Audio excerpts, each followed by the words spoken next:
Please raise your hand. We'll get a mic to you. Remember, we'll start off with questions for the players only. We'll start here and go here. Never played that much. David Cloninger, Post-Courier. Lay 16 points all in the second half, then 23 for the game. Just did you feel like you were in takeover mode? Did you feel like you had to be in that for this game? I wouldn't really say takeover. I think I just honestly just went out there and just try to help my team get closer to our next goal, which is the Elite Eight, and I think I did that well. Damn, bad response. We'll go right here to the left. Kareem Copeland, Washington Post, Malaysia. Was there a moment that you kind of felt like you needed to do more? Because it seemed like you kind of, like what he was kind of hinting at, kind of went into that mode of, okay, we need me, let's pick it up right now. Yeah, I think every game I kind of feel like I need to do more. My teammates, they kind of tell me every game that I need to be on top of my game, do what I do best, which is driving or just scoring, period. So I think today I kind of just was locked in and determined and kind of really straightforward with what I wanted to do, which is score. You're welcome. We're going to go right here on the aisle. Lulu Kessin, the Greenville News. Chloe, when we were in Greenville, we were talking about how a lot of people don't realize how tough basketball is mentally, how mentally it's a huge part of it. Could you walk through kind of the mental strength it took to pull out that win? Obviously, those 2 clutch free throws from you at the end there, and just the highs and lows of everything that went into this game. I mean, basketball, just in general, it's very mental. It's more mental than actual basketball. People don't really realize that. In the game, we kind of just realized our highs and lows, and towards the end of the game, we came together, and we knew what we had to do, and that was locking in on defense, and I wasn't the only one who hit clutch free throws late. Did Breezy did, Sanaya did, so that was really good for us. Go to the front. Destiny with the Juice Network. Can you guys talk about the shift going into the fourth quarter to take over and go with the lead? Chloe, if you'll start with that. Going into the fourth quarter, I just feel like I said, we just kind of, coach talked to us and kind of relaxed us. We need to relax and get more on the flow on offense. And then Lay, she had great moves to the basket, and she was making our layups for us, and that was really good for us. And then rebounding. Our rebounding was also very good. So, I mean, Maryland's a great team, and we're just happy we got that win. Malaysia, if you would answer. Oh, yeah, what she said. I think basketball is kind of really about a game full of runs, and I think we kind of made a lot of runs towards the start of the third quarter, right? That's what you asked? Fourth, yes, towards the start of the fourth quarter. So I think we all was just intentional with what we wanted to do, which is win this game, and we all had that mindset of we have to go out there and do whatever it's going to take to help us win this game. And I think our fans also helped a lot with it. Mm-hmm. The aisle right here. Andrea Adelson with ESPN.com. Malaysia, just following up on what you were being asked, some of the plays you made, whether it was the spin move, dish to Powell, behind the back and score. I think a lot of people here were like, the crowd went a little bit crazy when they saw some of those plays. How would you kind of describe what you were feeling in those moments when you made plays like that? Just score, get the ball in the hoop, honestly. I kind of seen a double team a little bit once I crossed the half-court line on my transition move, so that let me know that someone was open. And then on the behind-the-back pass, I actually did it because they were like, come on, she's not gonna score this, like mid-play, and then I just let my confidence finish the rest, and it went in. So I was kind of excited to just prove my haters wrong. Far right. Cooper Burke for USA Today. How did you guys try and keep your momentum with the stops and starts and the reviews? How did you guys keep a level head and try and keep pushing through that? I think we all just had to lock in and be focused. I mean, we'd rather stay here for longer than we want to than to be home. So, I mean, nothing is long when you're in March Madness. You want to be on the court as long as you can. I mean, that's what it's all about. And we just was all in the moment. We met the moment, and we were just sitting in the moment. If the refs needed to go review a play, we were fine with that. They gave us more time to work on what we were going to do next play, whether that's offense or defense. Very back. Joe Machiga with the Big Spur. Both of you guys pulled out Euro steps in the fourth quarter. Chloe, you pulled out first, and then Lay, it kind of looked like you kind of copied it. Where did that move come from? Was it kind of a spur-of-the-moment thing? And then Lay, what were you trying to do when you copied it? I don't know. That was my high school bag. So I was like, let me do a Euro. And I didn't even. You did a Euro? I copied you, apparently. I want to copy hers though. Shoot. I don't know. I'm just trying to score, really. Yeah. Chloe kind of gave me an idea. Any questions from anyone on Zoom?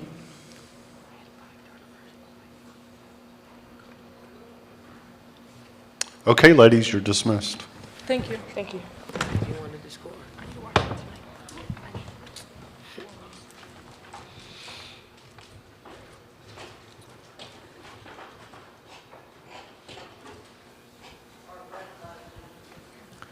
Kennington Lloyd Smith III with The Athletic. Yesterday, Malaysia said that she's felt like she's done a better job of internalizing the coaching that you've been giving her and it's made a difference. How have you seen that, in the last couple of weeks, and how did that kind of manifest itself in the game today? I mean, Lay just wants to win. So this is probably the time that she locks in a little bit more than others because it's win or go home. I mean, there was an instance in this game where I got in her big time. And she was able, like she 2 months ago, she wouldn't be able to recover from it. 2 months ago, shut down, we probably would have lost the game because she was the only one that could really, manufacture her own shots and make baskets. But she just wants to win. And I think in those moments is when I feel like I can coach her the most, where she'll listen the most. And then, she'll go back tonight and just kind of reprocess, what happened. And then, we'll talk about it maybe tomorrow, maybe another time. But she's grown to the fact where, it gets hot. It gets hot. Everything's not, spoken in a soft tone. Like it is, the kitchen gets hot when you're trying to survive in the NCAA tournament. So she's got to handle that, and because it's not just going to be me. Her next coach in the WNBA is going to scream too. Like it's what we do. It's our livelihood. It is to get their attention, and I'm glad she responded. Very front. Dawn, I think there was one play when you put Lay back in final 3 minutes where I think you were maybe motioning to slow down the offense. Then she got to the basket and laid it in. Just, do you remember that play? I think I saw you clapping a little bit afterwards. Just, I know you've seen this for 2 years, but how, just does it keep blowing your mind about how she's able to do that so easily? Well, I mean, I expect it. Actually, I really do. I expect her to do the things that she was doing out there for us. I don't know how it's going to look because it looks a lot different than most. Because she's got a lot of gall to try some of the stuff that she does, but it's just part of who she is, and it's hard to guard, and it's hard to, double because she's got really good court vision, and she's got really good ability to make layups in traffic, passes in traffic. I mean, her three is pretty good as well, so I think she's just continuing to grow, and the bigger the stage, I think the more she wants to shine. Front row.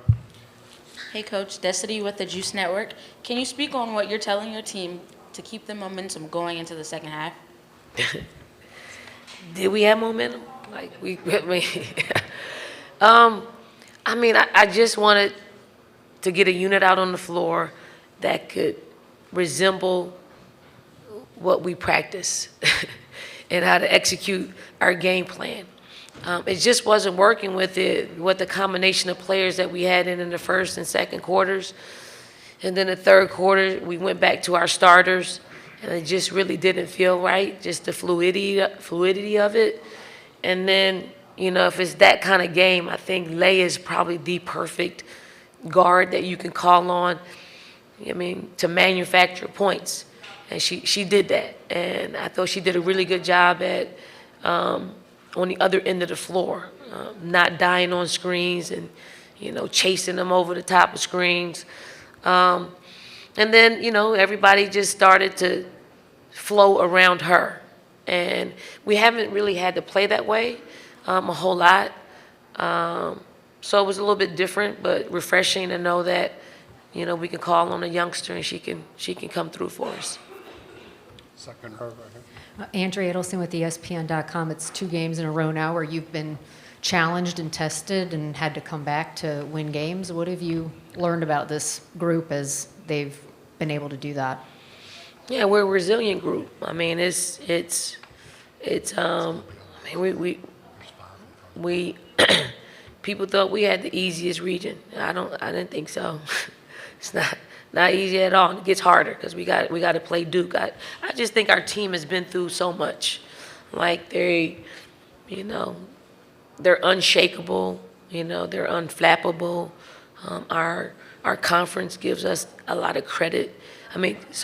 A confidence to be able to be in a tight-knit game and find a way to win, because that's what it's about at this stage of the game. Is it ugly? Yes. Are people going to say, you know, this doesn't look like a national championship team? Well, I mean, we didn't look like one last year to most in the beginning of the season. Probably didn't look like one. We looked like one in 22. 17, we didn't look like one. So I think if we're back to where we don't look like one, and hopefully we can win it, and then we can even it out. Hey, Don, Kareem Copeland, Washington Post. You said you had to get into her a little bit big time. What was the scenario? When was that? And what kind of caused you to kind of have those stern words? It's more, when I get on Lay, it's more of, you know, does she take bad shots? Yes. I mean, she makes a living off of making bad shots, which is good. Everybody's not capable of doing that. You can take bad shots and you can never make the bad shots. She makes them. I just like when you take a bad shot, or if you miss a shot, that you get back on defense and you execute like we need to execute. So she was dying on screens a little bit, and then, you know, the guards were posting her up and she was playing behind and allowing just direct entry passes into her player. And we just can't afford to do that, not against a team that works well around the paint with their big guard. So it was just that, just correcting that part of it. And she took it and found a way to really respond, and I'm most proud of that. Right here on the aisle. Hey, Don, Doug Feinberg, the AP.